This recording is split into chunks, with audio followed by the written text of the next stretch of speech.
Good morning, McPherson County. I, for those of you that didn't or weren't able to make the meet and greet, the AI data center meet and greet yesterday in Leola and Eureka, your roving reporter happened to go to both of them, and I want to give you a recap of what happened. The reason why I'm doing it now so soon is because on August 11th, Tuesday, August 11th, the zoning board will be discussing the AI data center again, and there's potentially they could do the vote to approve it or not on Tuesday. So I'm hoping that some people will attend. Many people will attend that to give your comments for those, especially those that didn't make it at the meet and greet yesterday. So Leola was at the Legion Bar from 1 to 3. I took a lot of notes, I tried to capture all of the questions that were asked. There was a little bit of outline noise, so I missed probably about a dozen questions. Other than that, I caught pretty much all. This was the handout that the data center gave out. I'll get into that because there were many questions about it. Bill Connor and Ben Reed were the presenters. Leola had I thought it was a great turnout. It was packed. There was, in fact, it would be nice. I guess the Legion Bar was probably the only place in town that had the capacity for all the people. There's approximately, give or take 5, there was approximately 50 to 60 people that showed up in Leola. And like I said, I tried to write down all the questions. The questions were coming fast and furious. Some of the questions that were asked, they didn't even give Ben or Bill time to answer the question before the next question came flying. There were some people there, a few people, that expressed their opinions. Basically, they do not like the idea of the AI data center coming to Leola, and so they expressed their opinions, which is fine. We have the right to do that. I want to go through these questions. I did not get all the answers. I did not hear all the answers because, like I said, they were coming fast and furious. And so I'm writing and trying to listen at the same time. And I might not be as coordinated as I should be in that department. And I guess shorthand, shorthand would be nice if I would have taken that in high school. But I didn't. And so I just wrote as quickly as I can. A lot of the questions, like I said, I do have some of the answers that that I happen to catch. So I'm just going to go down the questions. So one of them was expanding the operation. As you know, they went from 20 acres down to 9 acres is what their proposal is now. They did put in here that, let's see, they did a comparison. They have the largest national AI campus is 2,250 acres. A lot of people asked about, they compared or were trying to compare Ellendale to this one. Ellendale is 320 acres, and Leola is going to be a single-story building on 9 acres. The question was asked, how many employees? They're going to have pretty much a dedicated employee group of 3 to 5 employees, and they'd be working shifts.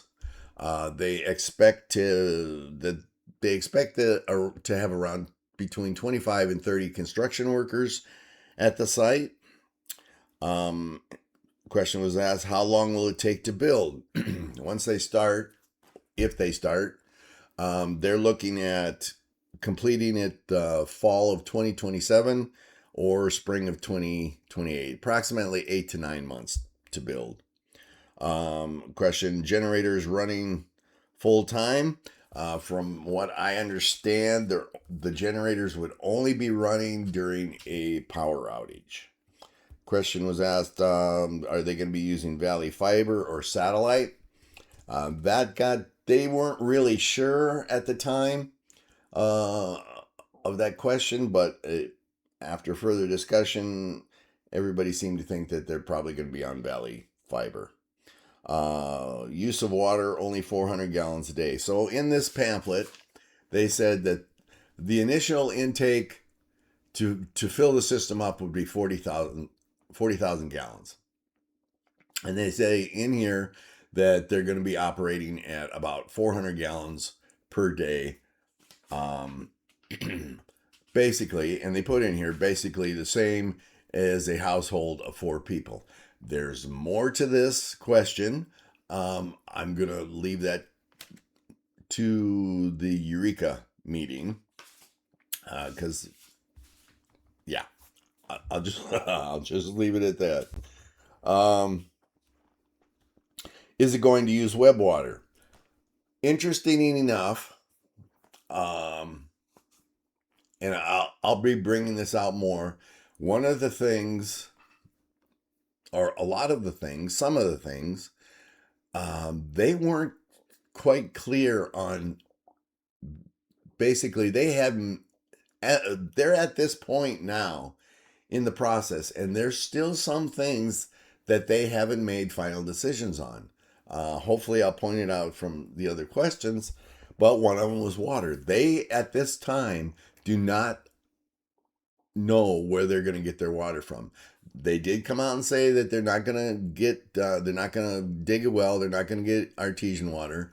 That was a definite. So they're wondering whether they're going to get web water. They haven't decided whether they're going to get web water or whether they're going to have the water trucked in. I found that rather interesting. Are you getting a credit from MDU? The answer, I believe, was no on that. Of course, question was, is our electricity going up? According to Bill and Ben, it is not. That remains to be seen, but according to them, it is not. Who's building the electrical equipment? Is it American made? They said yes, it's American made. Now, the chips for the computers, I don't know, I may have that question in here. The chips for the computers supposedly are coming from Taiwan, which is interesting. Question was, do you have foreign investors? They said nope. Question was, are the county commissioners or commissioners getting a cut in the action? That answer was no. Will there be a water tower? I believe Bill said that there is going to be a water tower, but on the schematics, yeah. So I don't know if you can see it. It would be right there. Looks to be like a water tower.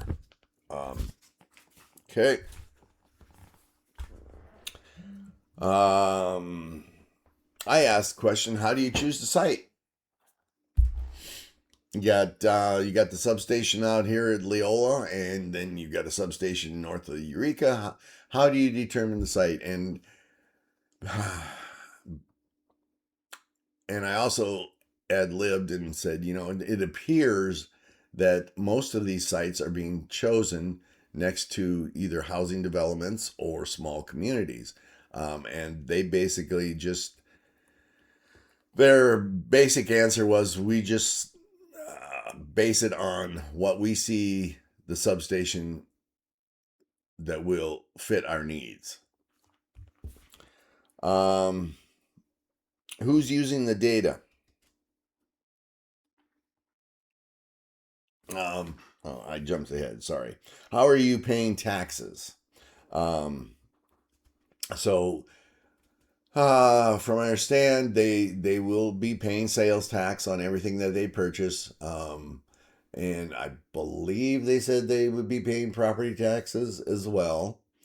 Um, is this or will this be the same as Ellendale? Somebody that asked that question, obviously, they didn't read this before they asked the question, but it's not going to be the same as Ellendale. Uh, Question was who's using the data? Uh, they did not come out and say because technically they don't know.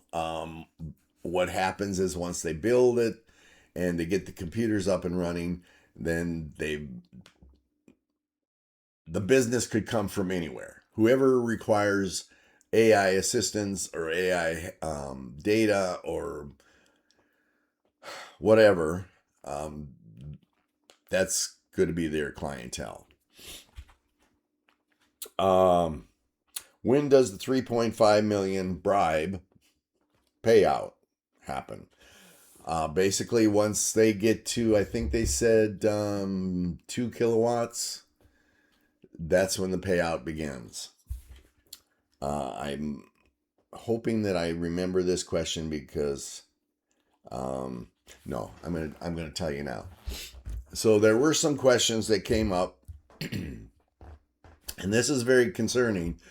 Um, the questions came up about the 3.5 million, and basically what this is. So you've got 2 million going to EMS, you've got 1 million upfront going to the schools, you got 200,000 a year, as I stated in the last video, 200,000 a year going to the EMS after that. You've got 100,000 going to schools after that, and they're going to do upfront 500,000.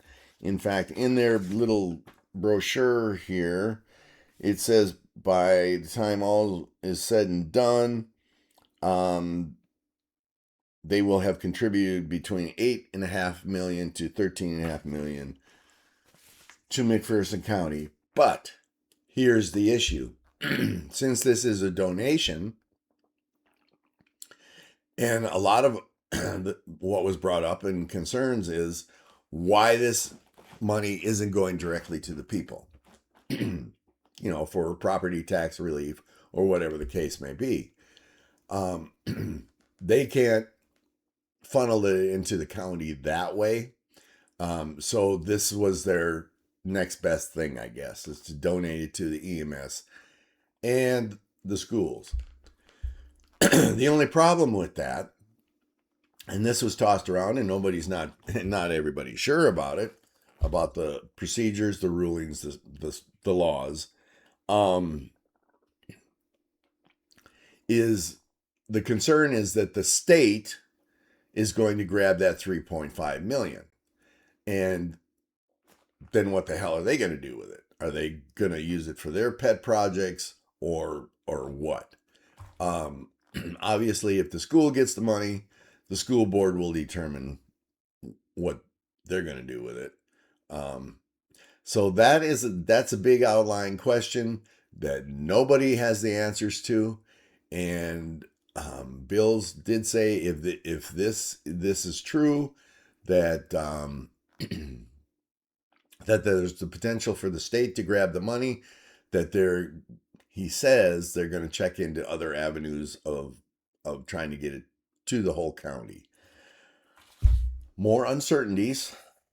Um, more uncertainties. Does the water get changed out? Okay. So they do the initial fill of 40,000 gallons, and it's a closed loop system. They mix about 70-30, 30% being propylene glycol, which supposedly is better for the environment and everything, versus ethylene glycol, which is more harmful to humans and pets and the environment. 30% ethylene glycol, 70% water. They were telling us that that water would be good for the system for about 3 to 5 years. And about every 3 to 5 years, they would do a complaint change. I call it a transfusion of the system. And the water would be put into containers and then taken to, and the question came as soon as they said that, put in containers, where's it going? They did not give us a definite answer as to where it's going. It would just, more than likely, it would be sent to a hazardous waste site somewhere in the U.S., but they didn't say precisely where.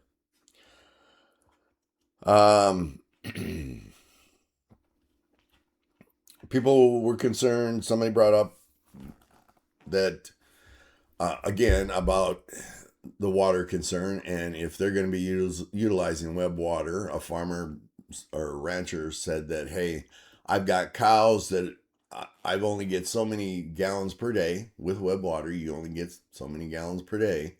I've got cows that are going to be downline from you. If you're going to be sucking up all the water, there's the potential for my cattle to get less water. Bill assured him, that the rancher, that would not happen, because they have the initial and a 40,000 closed loop system, but in there they're talking about 400. They're still using 400 gallons a day. So that was a good question. Is his cattle going to get deprived of some water? Again, an unknown. Question was asked about, is my personal data going to be scarfed up by the data center? I have been hearing from Bill, and I've said in my other videos that it would. I've heard from Bill and Ben saying that it wouldn't. But yesterday they broke. I'm just gonna, they broke, and they conceded. Ben did. They conceded that there would be personal data that would be taken or monitored. He said, because you're using your computers, and the prime example of them taking information from you is your freaking cell phone. That cell phone is not secure. That cell phone is being monitored by every Tom, Dick, and Harry out there. And so this AI data center is going to be grabbing some of your personal data. Who owns the company? They did not say. They don't own it. They are just building it. Apparently, they're going to have investors. But they did say that the owners of this building are not the same owners of the Ellendale building. Who will manage the sites or the site? From what I understand, Bill and Ben themselves are going to manage it.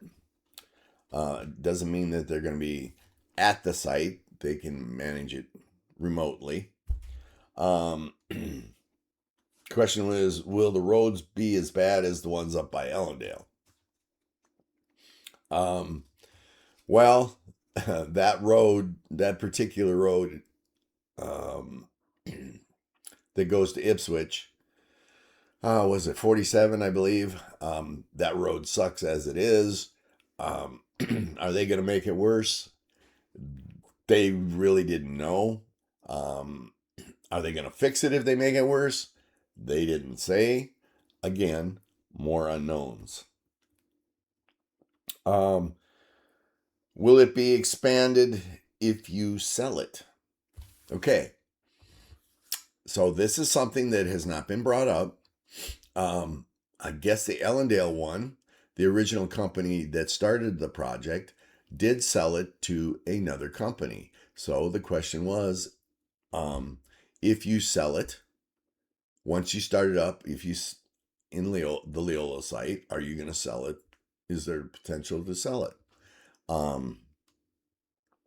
And they did say that yes, they have no plans to sell it, but there is the potential to sell it. Are they going to expand it? This question was asked a few times about expanding in the future. They did not rule it out. They did not say they would not expand. They just said if we do expand, then we have to go through the whole permitting procedure and process again. They are not being totally honest from the very beginning. Um, what about health issues? I think that had to. Uh, what did that? What was that? I don't know what the answer was or what that pertained to, but I believe it had to pertain to the health issues in the surrounding area because there's a lot of words out, a lot of talk out there about people getting cancer from these sites and things like that. They their answers basically were there that they were not aware of these health issues, and that was basically their answer. Question was asked, what side of the substation is it going to be built on? I believe they said that it was going to be on the west side of the substation. Why are all these data centers going up? And I believe I did ask him, at what point is there enough? Is 10,000 data centers in this country, 15,000? And they couldn't answer that. It basically depends on the information that companies and other entities out there are requiring, and so if the information requested becomes more and more, the age of technology, then there obviously are going to be more data centers, but they couldn't say when enough was enough.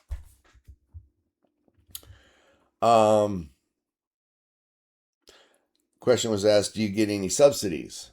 I believe they said no. Question, what qualifications will the employees have? They did say that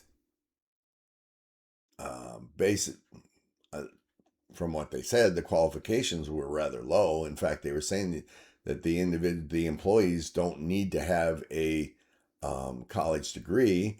I imagine they've got to have some knowledge of IT or computers, but they made it sound like it was that the people could basically come right out of high school and get the job, and more than likely they would train them. They also did say that they are looking for local people to work at the facility. They did not say how much they would pay. Is the lease for 10 years? So this is interesting. The lease, basically the life expectancy of these data centers is 10 to 20 years. More on the 10 year. So this lease is for 10 years, and I probably have a question in here somewhere, but I'll go ahead and tell the answer now. Question was, okay, in 10 years, you're done. What happens to the building? They told the crowd that obviously the generators would be taken away. Everything would be taken away. The inside of the building would be gutted, and it would be up to the property owner that they leased the property from as to whether they wanted to keep that building and utilize it for whatever reason. If they don't want that building, then the company would have to tear the building down, and the site would have to be restored as it was in the original condition prior to them building it. They said that there would be no environmental, because the question came up about environmental impact in tearing it down, hazardous waste or things like that. They assured the crowd that there was nothing to worry about, basically.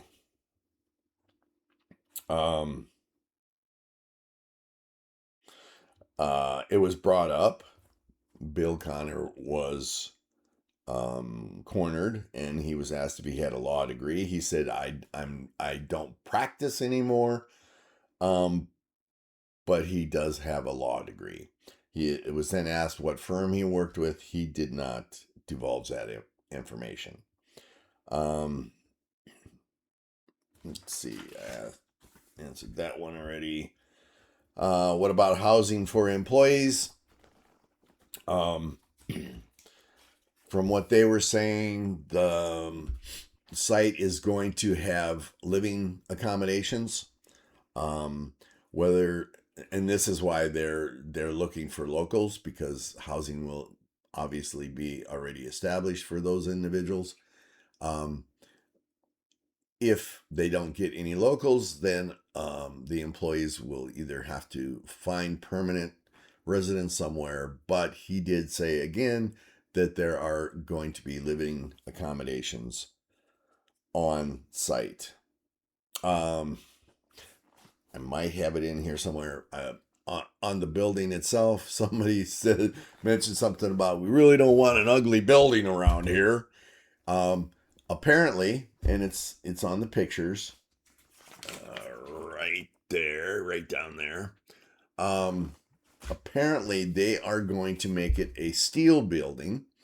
It's not going to be a concrete block monster like the one in Allendale. It's going to be a steel building, basically to blend in with the rest of the farm buildings in the area. Okay.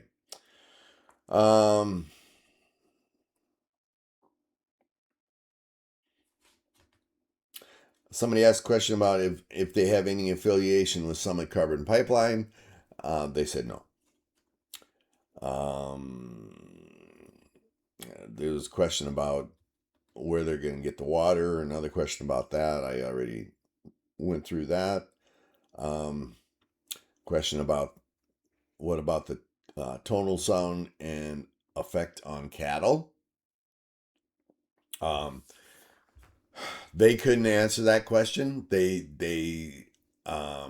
not aware of any effect on the surrounding cattle. And I will get more.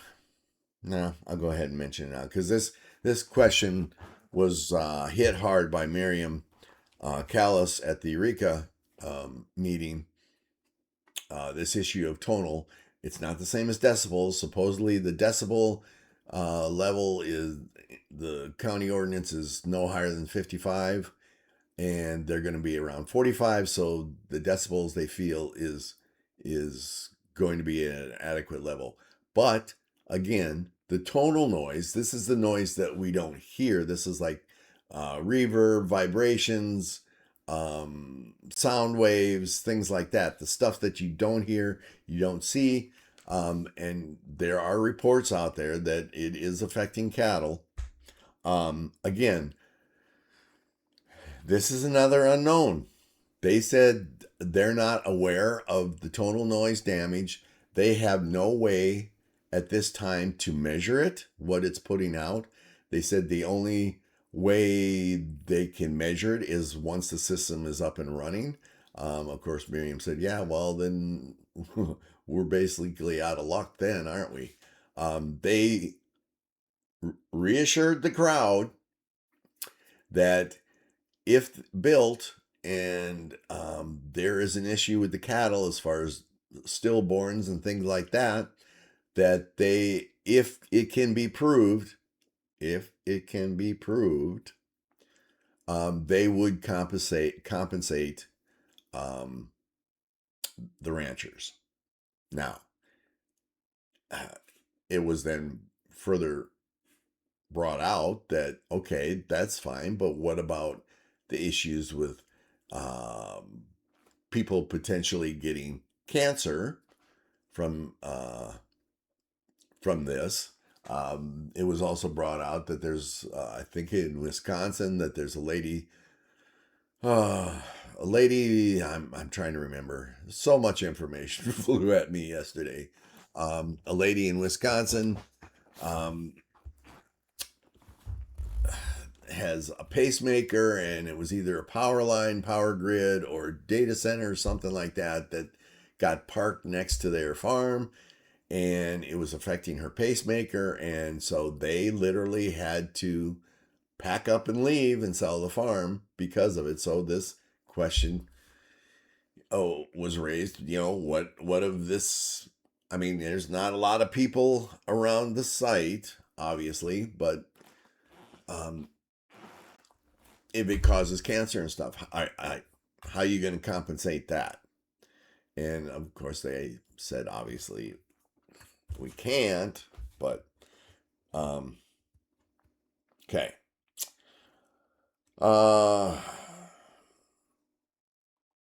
Question was asked, if you have the permits already, then why the meeting?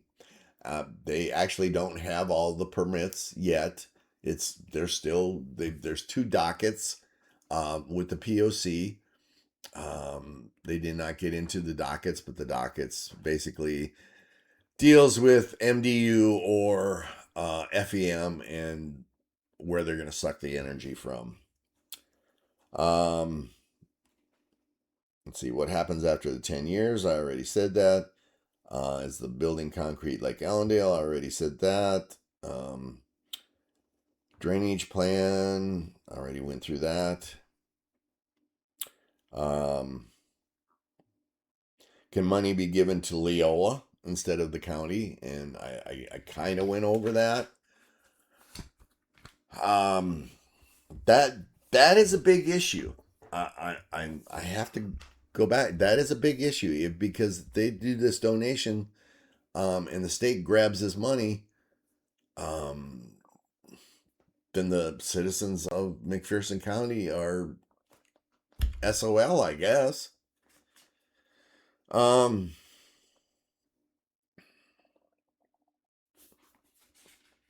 They asked, how can you guarantee the money? And they just basically said, well, you have to take our word for it.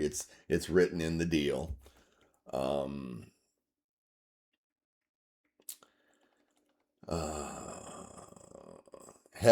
Question was, have you leased or bought any other land near the current site?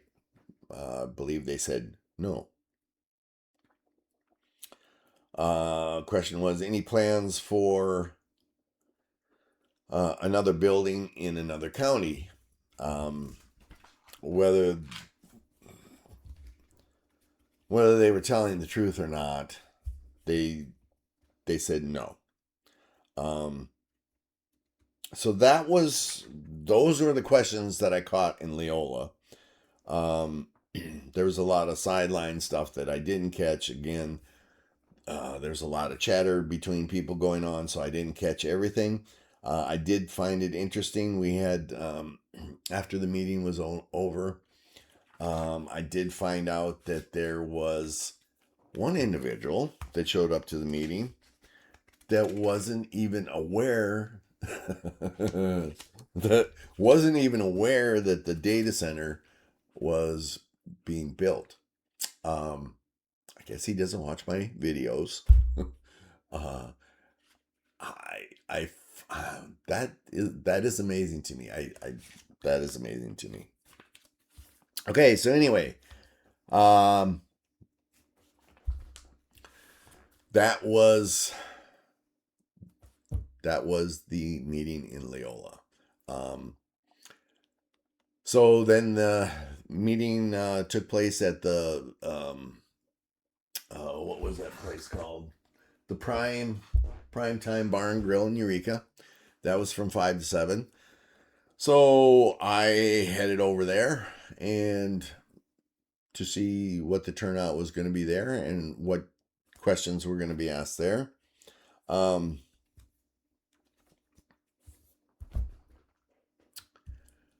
So the prime time in Eureka is on the Main Street business area. I parked on that street, and at 4:45, Ben, just a sideline, setting it up for what I'm going to tell you next.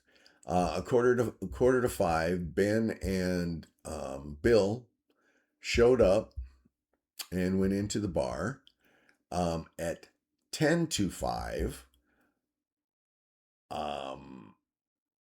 I was still the only person on the street. Nobody else was there. About shortly after 10 to 5, then our some people that were at the Leola one showed up for the Eureka one. We had so yeah, let me go on here. And I'll tell you in a bit. Everything's all over the place. So went in. It was in the back area of the bar, the restaurant area. It was about 5 after 5 when we started. There were 7. I counted 7 people from Eureka that showed up. 7. There were 8 people that showed up from Leola that were at the Leola meeting. There was Mike Mardian. There was myself. There was Ray Geffrey, Linda Schauer, Marshall Opke, Jody Waltman.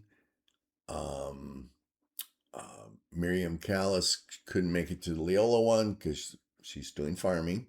So she made it up to the Eureka one. And then if you want to include Commissioner Newharth, he also went to both of them as well. So basically 8 from the Leola meeting showed up for the Eureka meeting, and 7 people from Eureka showed up for this meeting. And I'm going to expand on that some more.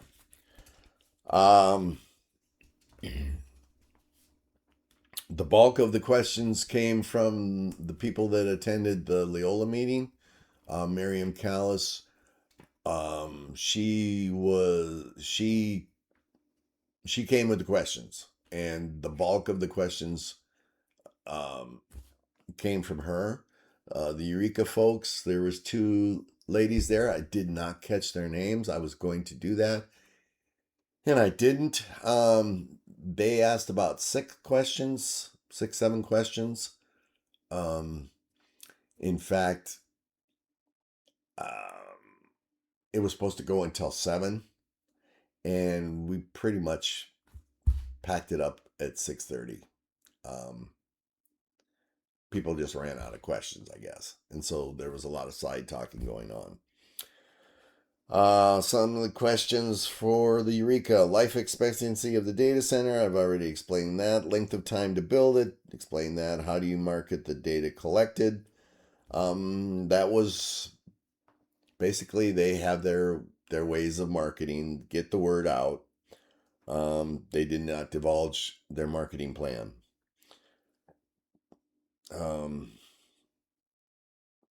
Computers can be owned by various entities. I don't remember what the answer was on that one. No, I do remember. Excuse me. So these 2 guys and their company, basically, they're going to build the building. They're going to put in the racks and everything like that. The computers they're going to be landlords for other companies or other entities to bring in their computer systems to collect the data. That's basically how it's going to be run.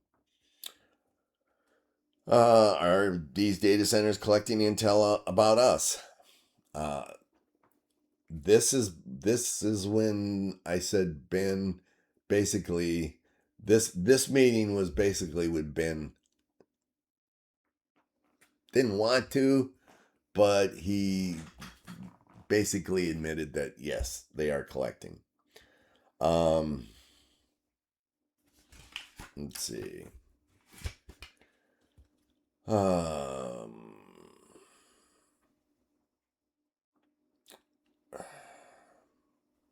why did you decide not to go with Bitcoin?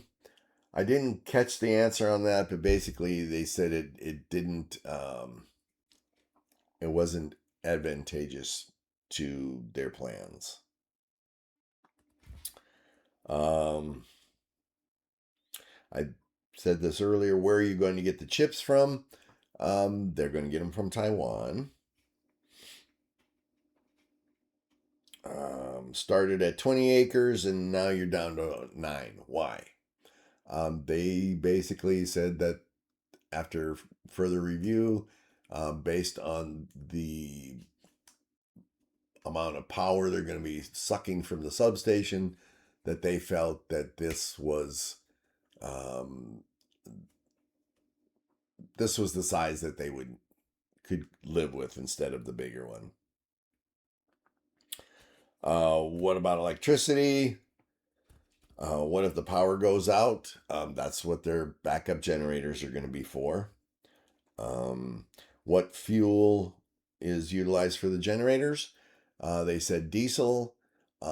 If they run the generators, they will consume about 3,500 gallons per hour. That's a lot.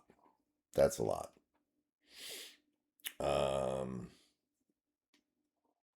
The question was asked about what about the dockets for the power. Again, I said there was 2 dockets at the PUC. That still is ongoing. That has not been determined. How does the 2 million get divvied up? I've already gone into that. Do they follow any international guidelines? They said they do not. But technically they do, because when it was asked about the total noise, and Ben mentioned the decibel level, they they go on advice from the WHO, World Health Organization, on the decibel levels that their data centers put out. So basically, they do follow some international guidelines. Water have what happens with disposal? Where does the water come from? Again, total noise was brought up. Miriam really pounded that one home.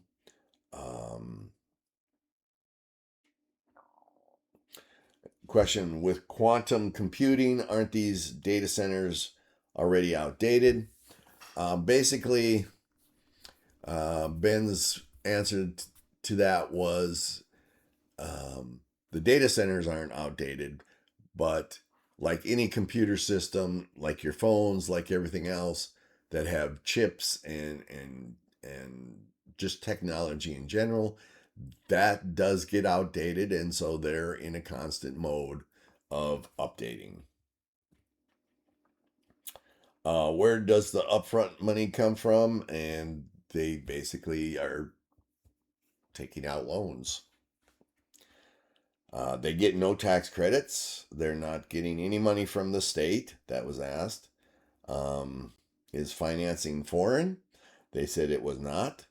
What level of college people need to work there? I already mentioned about that. Shift length. I think the shift length, I don't remember what he said about the shift length, but there is shifts. It's got to run 24/7. So with 3 to 5 employees, um, you do the figuring. I would say anywhere from 10 to 12-hour days. Or, yeah, 10 to 12-hour days. What happens if people can't show up for work? Um, excuse me. They have even though they have 3 to 5 people working there, the system is monitored elsewhere and could basically take care of itself if there was nobody there. So if bad weather situation comes up where an employee couldn't show up, it wouldn't impact the system. Will you pay any sales taxes? Um, yes, they will pay sales taxes. Again, how long will it take to build? Ground maintenance, they will take care of their own ground maintenance as far as cutting grass and snow removal, things like that. Diesel fuel for the generators. If people get stranded, employees get stranded at the data center, will they have a food supply? And apparently they will. Question was asked about housing. I already went over that. What kind of employee salaries?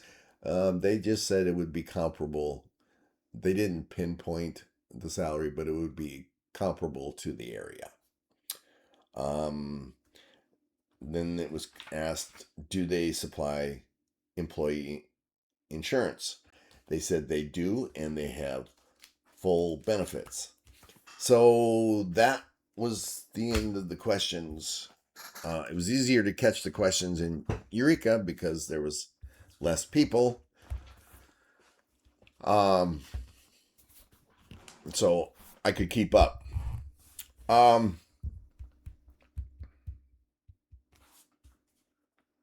And there was free food and drinks at that meeting as well. So if you wanted to have steaks, you could have steaks. If you wanted to have massive quantities of alcohol, that was the time to do it because you were going to get it for free. Let me see if I can round this up. During the questioning, I want to bring this up next. During the questioning, remember I said that they say that they're going to use about 400 gallons per day, about the same as a family of 4. Now, I thought about that when that was brought up, and I thought about that. I'm like, 400 gallons a day, 30 days, that's 12,000 gallons of water a month for a family of 4. That seemed to me extremely high. And so Mike Mardian, he brought it up, and he did some research on his family of 6. He said we only use 4,000 gallons a month for a family of 6, and so he requested. He told Ben and Bill that that's false information in here, and that he recommends that they correct that. Lo and behold, after that comment by Mike Mardian, Mr. Newharth speaks up. And Mr. Newharth proceeds to tell the group, of course, he doesn't like the Leola group that was there. And he says, you guys, there's a $25,000 hog farm going to be built, and there's no complaining about the water consumption there. And he lit a fuse. I proceeded to tell him that, where have you been at?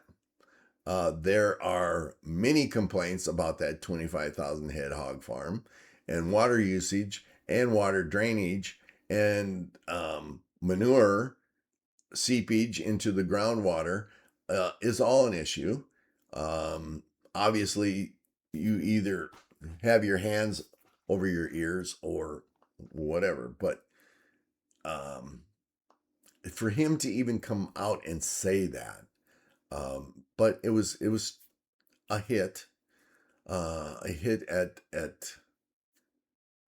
us sitting there, the group, as I mentioned, the group. At some point, I don't remember. I don't remember all of the discussion that was going on, but we were um, going back and forth for quite some time. In fact, I looked over at um, Bill and Ben, who were standing there, and they were in awe because this was supposed to be about them and asking them questions, but it was the citizens within McPherson County that were having um, constructive arguments. Is that the way words I want to use?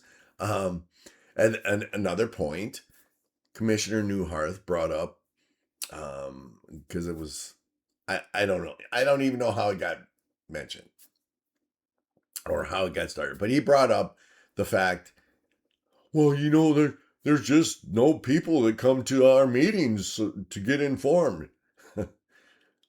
Well, it was him at the last commissioner meeting, and I pointed this out to him after he made that stupid comment. Pointed out to him that at the last commissioner meeting, he thought it was really cool that they were at the good old days when nobody showed up to correct them or monitor them or challenge them. He got a little smirk on his face when I told him that. If they would change the meeting times, more people might show up.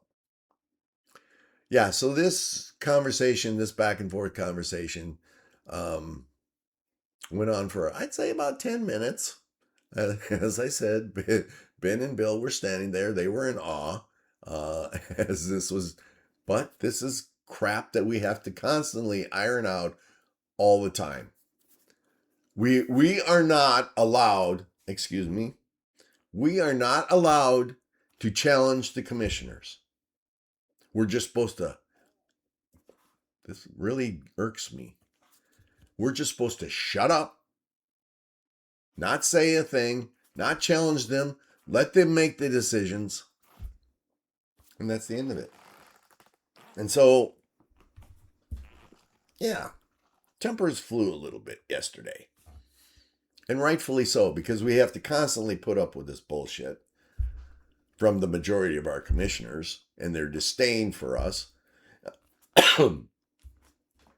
I was informed by a Eureka resident that probably the reason why so many Eureka people didn't show up for the meeting was apparently there is a new restaurant that started in Eureka. I'm not sure if it was the prime time that they've always, as far as I know, prime time has always had a restaurant. So I don't know if there's a new one that started in town, which is possibility. And so with this new restaurant starting up, people wanted to, and it was their first night of opening. People wanted to show up and give them their support. I got that. That's perfect. That's the way you keep your businesses going in town. Show them your support. Got that. I agree. Do it. The meeting was from 5 to 7. I don't know about you, but when I go to a sit down restaurant, I am not going to spend 2 hours in that restaurant. I want to be in and out within at 45 minutes at the most. So the people that went to the establishment, the new opening, could have spent an hour there, and then they could have spent an hour at the meeting to ask questions. I don't know.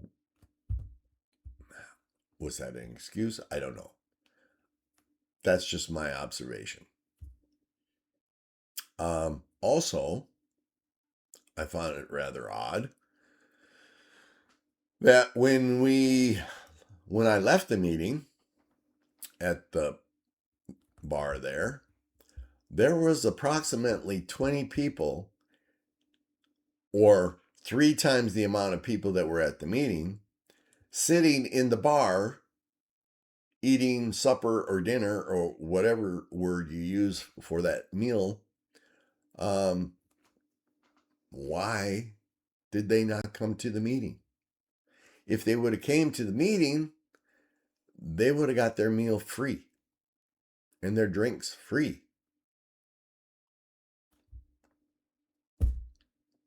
Just saying.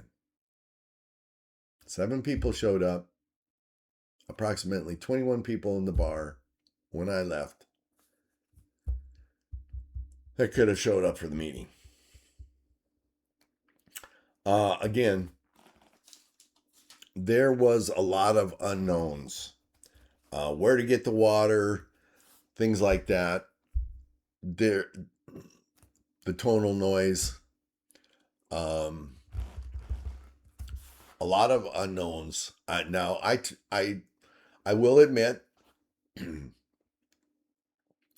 that before I left Leola meeting, I did talk to Bill and Ben a little bit, and I just wanted to let them. I mean, kudos to them, because at the Leola one, again, those questions were coming hard, fast, and heavy, and they did as good as they could to answer the questions. Whether they answered them truthfully remains to be seen, but they answered the questions for the most part. Again, there's a lot of unknowns that were brought up. I did sit and talk to Ben pretty much before the meeting started, since I was the only one in there for a little bit. And, I just pointed out to him some things. You may find that you're getting a lot of grief about this, and he expected it. He expected it because things like this, people have a hard time grasping. And I told him it's not animus to you. We're not shooting the messengers. We're just this. You're in the line of fire, and so you've got to take the bullets. But I told him, I said, you've got to understand that I can sit and talk to him for the whole day. We can sit and talk the whole day about this and a bunch of other issues, actually. But I really, since I don't know him, I mean, I know he was born in San Francisco. I did find that out. But I can sit and talk to him the whole day, and I don't know. And I told him this. I said, I wouldn't know unless it was something egregious, something really out there. I wouldn't know if you were blowing smoke up my ass or not.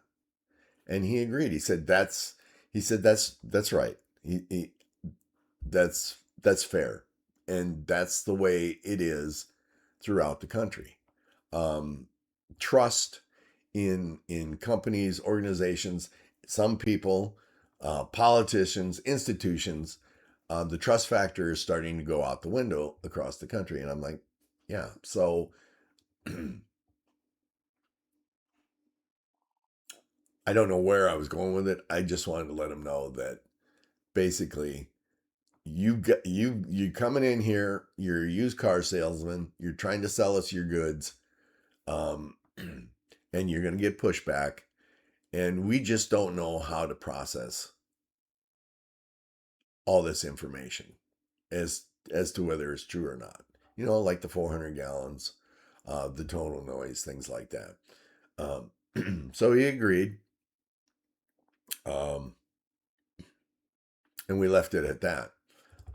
They're just doing their job. I have no animus towards them. It could be any one of us sitting on the other side answering the questions. It's just life and where people turn out. I think that's everything that I wanted to relay to you. Again, a lot of unknowns, more unknowns than I expected coming out of them. You would think that they would have their ducks in a row. before they do something like this, or before they even think about building the building, you would think that they already have these answers, but they don't. Again, I wanted to get this out to you. That's all I've got. I wanted to get this out to you before Tuesday, August 11th. The zoning board is going to meet. If you can make it to the meeting, I would recommend it. I ask you to come to all meetings if you can make it, actually, and express your concerns. Because I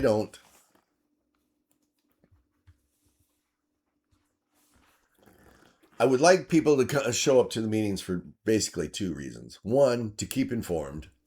I mean, you can go to the county website and you can read the minutes, or you can watch the Zoom meeting if you can understand what is being said with the poor audio. To be informed, and most importantly is to give feedback to our zoning board and our county commissioners. I have this distinct feeling with the turnout that I saw in Eureka last night. I have this distinct and the continual disdain that Commissioner Newharth shows towards the east coast of McPherson County, the citizens on the east coast of McPherson County. I have this distinct feeling that they, Commissioner Newharth, Neil, and Commissioner Opp are not receiving enough feedback from the citizens on the west side or the west coast of McPherson County. I don't know if that's by design. I don't know if it's lack of concern, but it is concerning. Anyway, I'm rambling. Time to go. I want to get this to you again. Tuesday, August 11th, zoning board meeting on the AI data center. If you can make it, please make it, because we need to let these folks know how we feel about it. All right. Have a good day.